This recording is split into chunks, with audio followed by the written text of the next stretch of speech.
Apakah Anda tahu bagaimana circle dari distribusi produk yang sudah dibuat dari produsen atau perusahaan? Pernahkah Anda membeli barang langsung dari pabrik atau produsen? Mungkin dari Anda ada yang sudah pernah dan belum pernah sama sekali. Sebelum melanjutkan untuk menyimak video dari Income, kontribusi Anda dibutuhkan agar Income Channel dapat berkembang. Hanya dengan like, komen, share, dan subscribe. Jangan lupa pula klik loncengnya agar dapat mengikuti video terbaru dari Income Channel. Agar barang sampai ke konsumen dan tidak menumpuk menjadi stok di gudang, hingga berpotensi menjadi kadaluarsa, maka diperlukan suatu proses atau saluran distribusi yang diterapkan perusahaan agar bisa sampai ke konsumen. Tanpa adanya campur tangan dari distributor, barang dari produsen bisa saja tidak sampai ke konsumen. Untuk barang yang dibuat perusahaan atau produsen sampai ke konsumen, maka diperlukan serangkaian perantara yang saling bersinergi untuk membuat produk Anda sampai ke konsumen akhir, atau bisa disebut dengan saluran distribusi. Sekelompok organisasi atau perusahaan yang saling bersinergi dan terlibat dalam proses pembuatan produk atau jasa yang disediakan untuk digunakan atau dikonsumsi, bisa disebut dengan saluran pemasaran. Saluran pemasaran sangat berperan penting dalam menjangkau pelanggan dari berbagai daerah, bahkan dunia. Keputusan saluran pemasaran akan mempengaruhi keputusan pemasaran lainnya, antara lain, keputusan harga, tenaga penjualan, dan keputusan iklan perusahaan. Keputusan saluran pemasaran melibatkan komitmen jangka panjang dengan perusahaan lain, serta seperangkat kebijakan dan prosedur. Untuk menarik konsumen, produsen dapat memanfaatkan periklanan, promosi, atau komunikasi pemasaran yang lainnya, agar konsumen yakin terhadap produk, sehingga permintaan kepada perantara meningkat. Sistem saluran pemasaran berkembang pesat sesuai respon, peluang dan kondisi di suatu tempat. Misal di daerah pedesaan, perusahaan dapat bekerja sama dengan pedagang umum.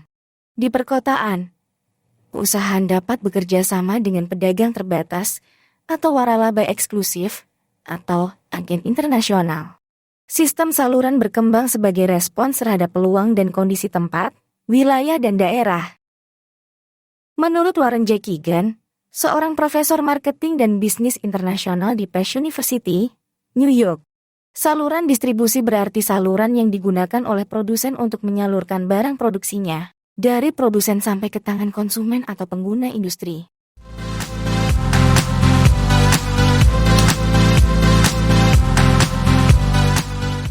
Broker, distributor.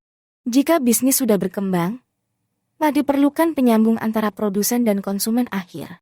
Banyak perusahaan bekerja sama dengan agen atau broker.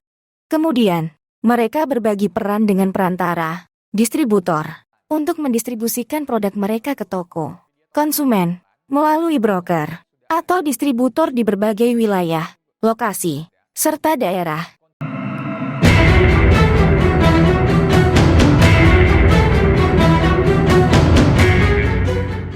Pedagang besar, pengecer. Mata rantai distribusi yang satu ini sangat disukai, karena grosir dan pengecer membeli produk dari produsen. Pedagang besar membeli barang dalam jumlah besar, langsung dari produsennya, dan dijual lagi kepada pengecer.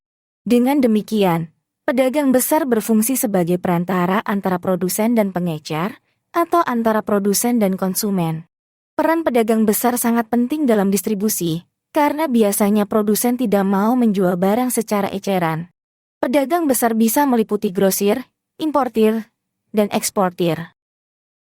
Para pedagang besar dapat melakukan strategi untuk mempertahankan pelanggan dan pengecer, seperti berikan tawaran yang menarik dan sulit ditolak oleh grosir dan pengecer tradisional. Berikan reward untuk memotivasi kinerja reseller. Jalin hubungan jangka panjang dengan reseller. Memberikan edukasi tentang produk Anda kepada para pengecer dengan presentasi yang singkat. Bangun kepercayaan dengan program loyalitas. Kumpulkan feedback dari pedagang dan pengecer untuk meningkatkan persepsi merek, proses pengembangan, dan loyalitas pelanggan.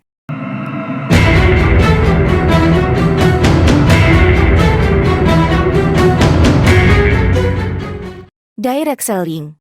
Penjualan langsung dapat dilakukan oleh produsen langsung ke konsumen. Distribusi secara langsung sering dilakukan dengan cara melalui internet atau e-commerce. Strategi yang sering dilakukan perusahaan dalam melakukan direct selling biasanya seperti pusatkan kebutuhan pelanggan agar tertarik dengan menginformasikan fitur produk dan tujuannya. Buatlah koneksi baik dengan pelanggan. Berikan ruang di mana pelanggan bisa memberikan komentar dan feedback mengenai layanan yang Anda berikan.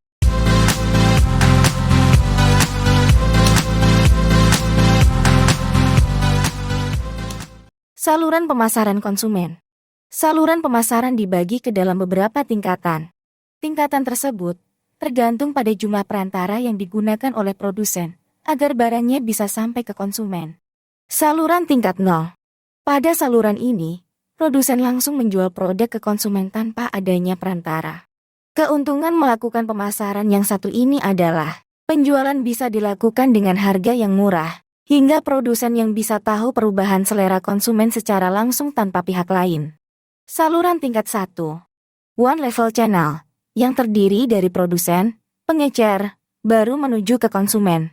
Dalam saluran ini, Mecer akan melakukan pembelian produk di produsen, yang selanjutnya akan dijual ke konsumen. Sebagai contoh adalah, produsen sepatu yang menjual produk melalui swalayan. Saluran tingkat 2.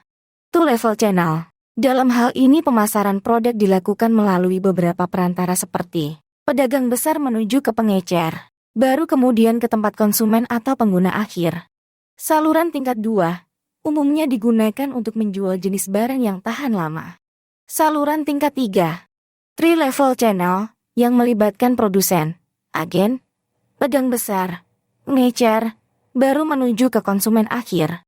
Para agen memiliki tugas untuk melakukan pemasaran ke wilayah tertentu, dengan keuntungan yang berupa komisi dari tiap penjualan produk.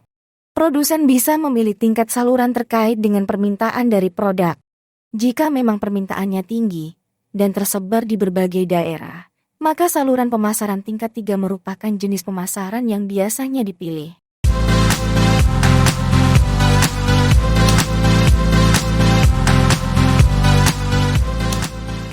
Kemitraan atau kerjasama.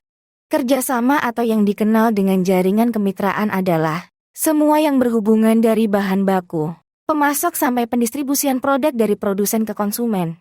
Mata rantai yang selalu berputar dan selalu melibatkan pasar di dalamnya. Sistem kemitraan ini sangatlah penting bagi sebuah perusahaan dalam mempertahankan daur hidup produk.